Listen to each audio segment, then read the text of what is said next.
Well, although most people in Hawaii at that moment anticipated some sort of conflict in the Pacific, after all, it may be difficult for Americans to believe, but we had already constructed bomb shelters in Honolulu. In fact, our aid station, which was operational before December the 7th, had bomb shelters in the park. And so it was not a real surprise, but obviously when thousands are killed, it is a traumatic event for all of us. And we can never forget that. It was a Sunday for me. I was getting ready to go to church, as we did every Sunday, and listening to Hawaiian music, and the disc jockey was jolly as ever, and all of a sudden he became hysterical. The Japs are bombing Pearl Harbor. Japs are bombing Pearl Harbor. This is no exercise. This is not a test. This is the real stuff. And it kept on going that way, and I thought, at first I thought it was part of a show. But then it became serious, so I stepped out. And what I saw, I called out to my father and said, let's get out here.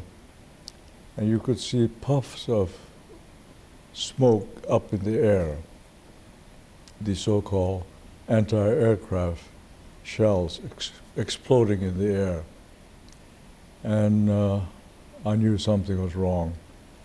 And suddenly 3 planes, gray in color with red dots on their wings, flew overhead. And I knew the Japanese were here. At that moment, I knew that my life had changed, no matter what I did. When I saw the planes fly overhead, I knew that I had to report to my aid station.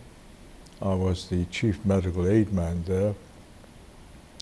And so I rushed back into the house, took off my Sunday suit, and put on my work clothes. I was away from home for about a week, day and night, because the aid station that I worked in, Lunalilo Elementary School, had the largest aid station on the island of Oahu. In fact, we were the only ones that handled a large number of casualties. So we had a busy time, and I was introduced to the aspect of blood and war rather early in my life. Well, there are many different versions of this, I suppose. In my case, soon after December the 7th, in fact 2 weeks after that, the government of the United States made it clear that all Japanese, Americans or otherwise, were to be considered enemy aliens. You know, that was a blow to me personally, and I'm certain a blow to many of my colleagues and friends who are of Japanese ancestry, to be told that we were not loyal, we were to be suspected, and as a result, we were not able to put on the uniform of our country and to join others in the defense of our land.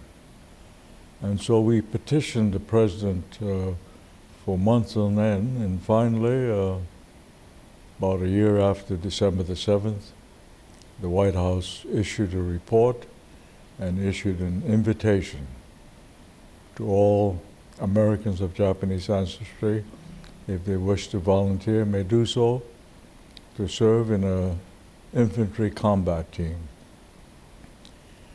In Hawaii, 85% of the eligible men of Japanese ancestry volunteered.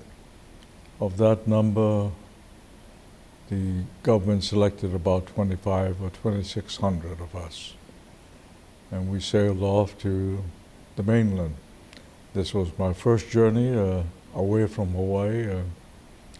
I was 18 at that time. It was an exciting but challenging moment in my life.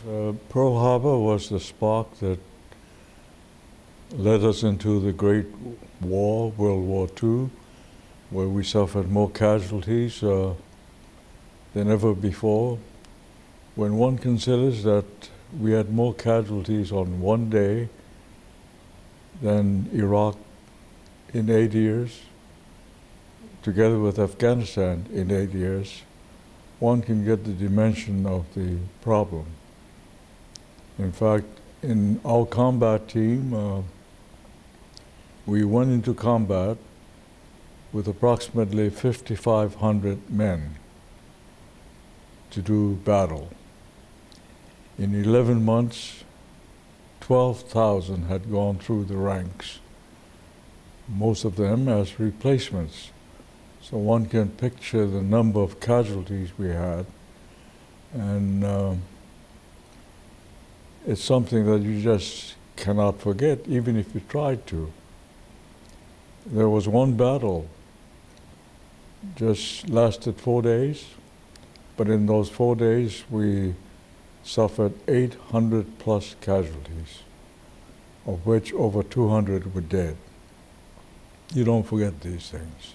Well, my regret is that I won't be able to join my friends and comrades at the memorial ceremony on December the 7th. I've tried my best to attend every one. I've missed 2 in the past because I was then hospitalized with surgery. And today I'm missing it because duty requires me to remain in Washington, carrying out my job as a senator. So to all of you who are there, aloha. Remember Pearl Harbor.